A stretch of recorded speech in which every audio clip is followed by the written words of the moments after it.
Good afternoon. Welcome to Asia Vision Forum. As you know, the last Sunday, new president of Indonesia, Mr. Prabowo Subianto, was officially inaugurated as president of Indonesia, as well as Mr. Gibran, Yes. the eldest son of outgoing President Jokowi, as vice president. So we invited a very special guest today, Mr. Sa우다란타 Tarigan. Yes, thank you. So welcome to Asia Vision Forum, and we are so delighted to have you here at Asia Vision Forum. So we'll be very happy to hear from you, your ideas and the suggestions and perspective about the future of new Indonesia. Today we are joined by two Korean specialists, Mr. Bang Jong-hwan. He's a board member of Asia Vision Forum, and he's doing business in Indonesia. He wrote many books and columns on Indonesia and Indonesia-Korea business relations. And we have another specialist, Dr. Jang Ji-sun. He's a professor of Sangmyeong University. He has been extensively involved in the Korea's ODA projects in the field of education and training, including the migrant workers matter, for more than 20 years. So he's a specialist on this particular issue. So thank you, Mr. Bang and Professor Jang, for joining us today. The topics we're gonna discuss today are three. Okay. So number one, how do you prospect the future of new Indonesia of President Prabowo, particularly how do you see the political stability and the economic policies and the potential, the areas of cooperation, the Korean businesses should get more attention from now on.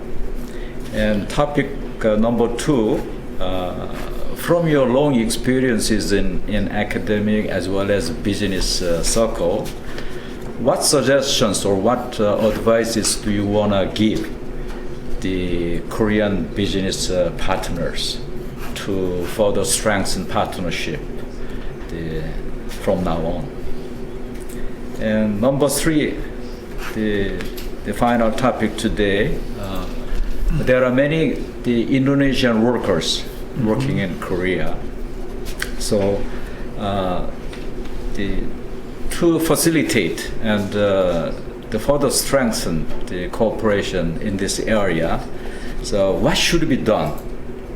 So we'll be very happy to hear your suggestions and ideas and perspective. So the first topic, before going to today's topic, can you tell us about your personal background as well as what have you done to boost economic cooperation between the two countries? I saw your resume and very impressive. Thank you. Please. Well, thank you, Ambassador Kim, for inviting me to participate in this Asia Vision Forum. And I heard this is the first podcast for Asians who are living in Seoul. Yeah. Yes, my name is, as I was introduced, Sa우다란타 Tarigan. I've been working with Korean over 25 years. I started in Indonesia and also in Korea. I've been living in Korea for the last, in total, it's about more than 12 years. And for the last 7 years, I'm working in a law firm. We have Indonesian Korean Business Advisory Center. So through this center, I've been working to help to connect between Korean business and also in Indonesia. And also we have Indonesian desk at our law firm. And there are around 7 deaths, not only Indonesian, but also China, Mongolia, Vietnam, and some other countries. So we are helping also Indonesians who are working here. So for the last 7 years, we've been handling many cases related to Indonesian workers, but also through the center, Indonesian Business Center, we've been working with many Korean who are interested in Indonesia to invest. So while I'm also doing the work, I'm also teaching in Handong. I did my study here in Korea 2 times. 2 times? 2 times, yeah. I came to Korea 20 years ago, first time. 2004 and 2006 I did Jewish doctor program in Handong International Law School. And then recently also I got my PhD in law. Well, what brought you to Korea? What motivated you to at the first time? The first time, yeah. I met Korean first time in 1995. So it's almost 29 years ago. And then he was a professor in Indonesia. Oh. And then I had many time meetings, and we have a community in Yogyakarta where I was studying. Well, during that time I met. What is his name? The Korean professor. Professor Son Chang-nam. Son Chang-nam. He was working. He was accounting professor at one of the local university. In Gajah Mada? Not in Gajah Mada, Yogyakarta. But we have a community, and through that kind of community, I met many Koreans who visited Yogyakarta and here and there. And in 2000, I visited Korea first time. It's 24 years ago. We had a conference here. So through that, I'm interested in Korea, and then luckily I got a scholarship. So then I came here. That's one. Yes. Okay, thank you very much. No problem. So we are moving to the first topic. It will be chaired by Professor Chang. Please come. Yes.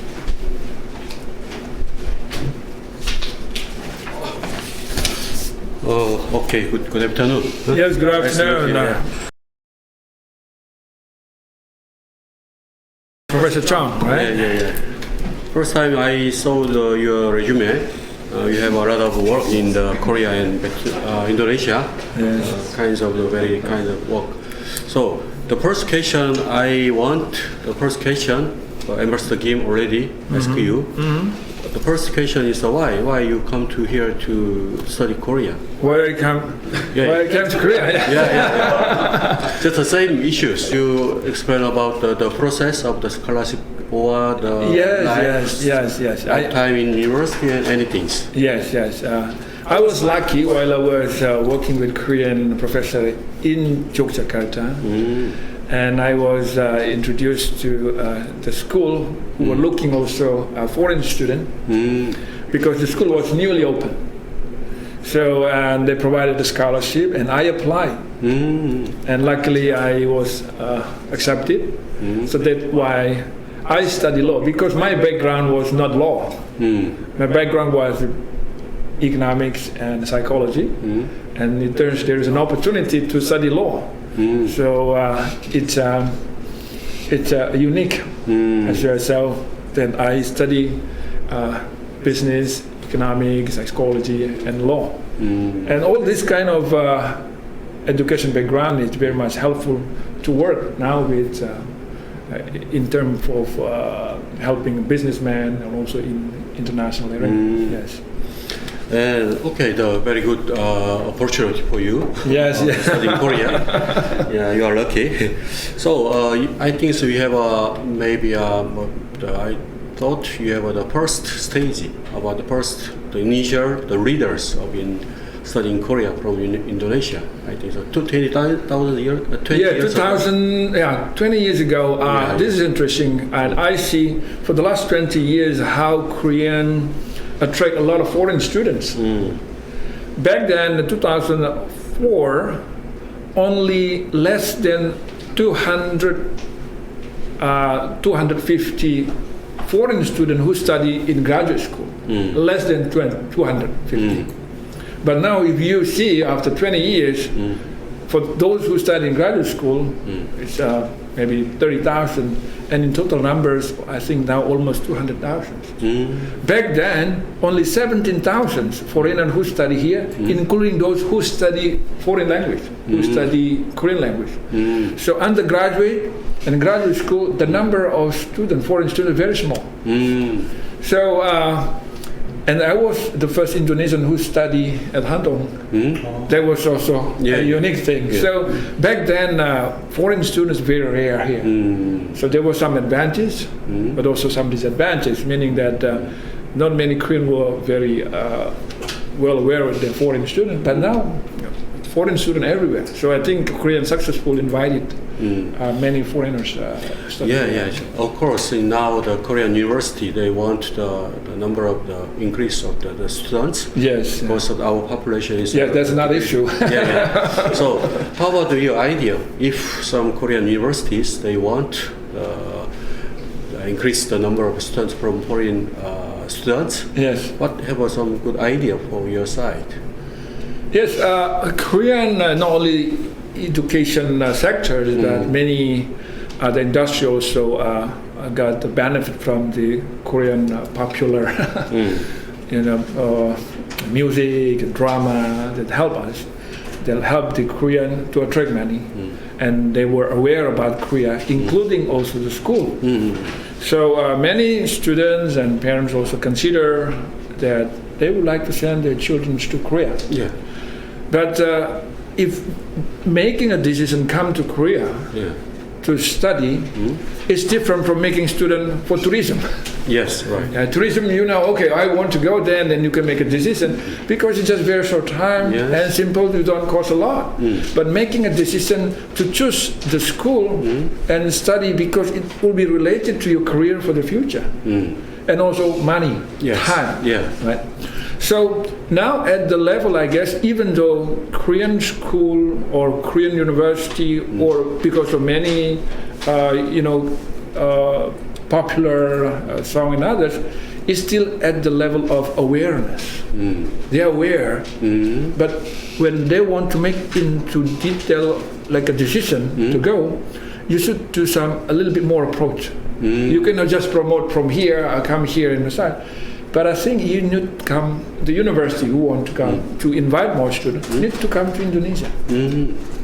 So they have to approach, go to school, by school, and then talk with the parents, so they can make a decision. Because many middle class family, they are able to send them here, but parents also have many consideration, and also many other options, maybe like what is traditionally known for Indonesian to study, like Singapore, very close, or also Malaysia, or Australia, or some probably in the US. So, and also Japan. So in that case, if your question is what should you do, I generally suggest that they don't. It's not enough if there's just one visit there and then promote one-time event or just making a booth. It's not enough, I guess. But you have to be specific. Let's say visit in a particular city or region. Then you have a partner, the university partner there, and they work together. For example, I was approached by also some university. We suggest to work with my center. We have a Korean center in Medan. Rather than you just have a promotion or boosting a promotion, but we can cooperate, and then we can become an agent. We can, from time to time, to follow up. Let's say, if they have more information, and to convince the parents who make a decision, because not the student who make the decision, but parents. That's my yeah, it's a very, very good idea for your suggestion, because of the parents is always parents are making decisions, not the student. Even though you attract the student, whatever you say, but they are not the decision maker. Yes, I think so. Your point is maybe 2 points. One is discuss with the parents. Yes. Second thing, work with the partners. Good partner who help you, and then cooperate with as well. Yes, very nice. Okay. Another issue about your major, you're the lawyer, about the migrant workers. Yes. Yeah. So in Korea we have the EPS system. the employment permit system. Employment permit system. E9 visa. Yes. So you also work about the workers in Indonesia who are working in Korea.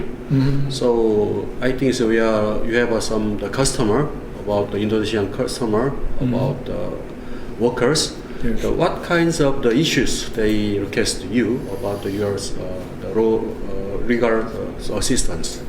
Yes.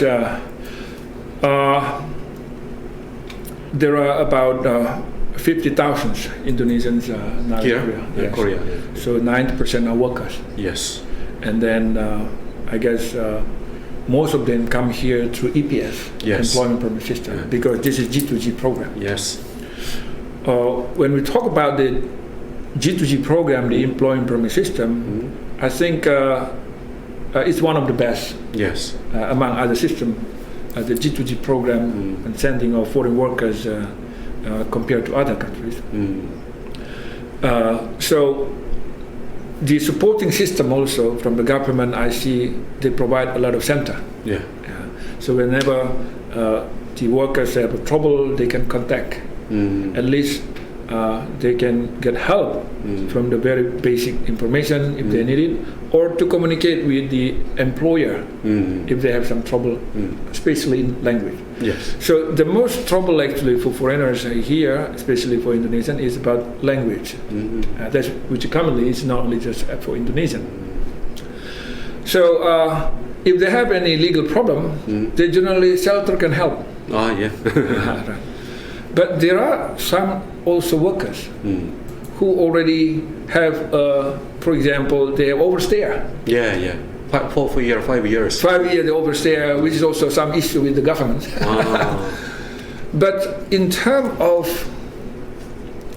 their right, they also need to be protected. Yes. In terms of as a worker, right? Yes. So their position is a very, very vulnerable. Yeah. Because they overstay here and they are working. So generally there are many employer treat them not well because they are vulnerable. Yeah. They sometimes threaten them. Oh, if you make a trouble, I will report you. Yeah. Right. So it's kind of an issue. So those people sometimes need help to represent them. To deal or to negotiate or to sue the employer. Generally, there are two types of issues to them. First is unpaid salary and unpaid tejigum, or they have some work accident. So this is general. Other cases are very rare, particularly in Indonesia. Case. Not many people have a criminal case. Yes. So no other issues. There are some cases also related to international marriage among Korean and Indonesia, but very few. Generally, we can give just general advice for the particular issues. Yeah. Yes. Because of the EPS has the target is the E9 visa.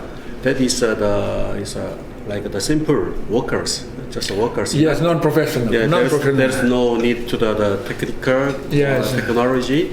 So we have also human resource, the good skilled human resource. Yeah. The type is the E7 visa. Yes.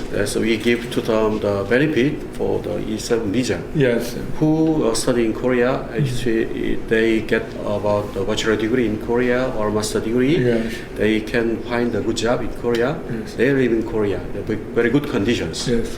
That is another way. Yes. E9 visa is a EPS system. E7 visa in another things. Yes. So I think Indonesia has allowed the future of the human population and also the young people in there. So what's your the prospect about between the Korea and Indonesia on the human resource development? How do we each other, improve each other, both countries? Yes. When we talk about immigrant, then the key issue is about the immigration rules. when you are inviting People. talents or professionals, there are certain requirements that already set by the immigration law, which is sometimes it does not match. Yes. For instance, let's say in shipbuilding industry, Yes. okay, you need a lot of welders, Yes. you got a lot of painters, and and all others, electrician. Yes. What is strange thing that in Korea you require undergraduate or master with certain experience on the field. You want to be expert in it, which is not the case in Indonesia. If you are undergraduate, you don't go that kind of work. So you will not find a professional who have expertise if they have the degree. So those generally non-degree, or they have only, let's say here, a polytechnic. It's just a below undergraduate, which is in that case will never match. Actually, we have a lot of resources professionals. They are good at that kind of work, but they have a trouble because the requirement you have to undergraduate, you have to do like this one. Then it doesn't matter, right? Because in Korea maybe even you go work like that kind of type because high pay doesn't matter, then it doesn't matter. Generally, undergraduate don't go. So that kind of things from the Korean government about policy, they have to think about each country different. So that sometimes doesn't match. Okay. Yeah, and then also, for example, they need requirement 5 years experience and have to be verified. And all those documents sometimes. You see, not all company in Indonesia well documented, and sometimes they fail for fulfilling the administration, but they are really good actually. That kind of things. Just one example. Of course, there are many other issues that you need to consider. Yes, your idea about we need some like standard for each others. Yeah, to have to communicate. If you want to get this one, you have to know also. What happened in India, and of course Korea invited from many other countries. If you do like EPS, the standard is only language. Yes. It's easier. Yeah. But when you comes into professional, then there should be flexibility. Yeah. In terms of the regulation. Of course. We need a more flexible qualifications. Yes, because of it's different the condition of each country. Right. And how about like this? In Korean government, we have another programs about the EPS workers. When they complete their mission in the almost 5 years, and then they back to their countries. Yes. And then the Korean government want to give to some the benefit to the returning workers because of when they want to stay in their countries, they have to do work. Yes. They want to start new business or have a new program, something like this. In Korean government, give to some support if they want staying in their countries. What kinds of your opinion about that programs? Yes, that's something new for me. But what I understand that now what Korea do. In terms of EPS, they give the first 5 years, which is 4 years and 10 months. 10 months. And then they have an opportunity to be re-entry on the same period of time. And after that, for those who have qualified a certain kind of requirement, they can change their visa into E7, right? Yeah. Which in that case, they can continuously work here in Korea to be non-professional without limited time. Yes. I think that idea, which was introduced a couple of years ago, was a good idea. Yes. Meaning that the Korean government can maintain and retain those who are skillful. Because in this system now, every 5 years you got a new one. While you're working, you change again, and while you're working now here, if you're already 5 years and then they're already skillful, that should be valuable.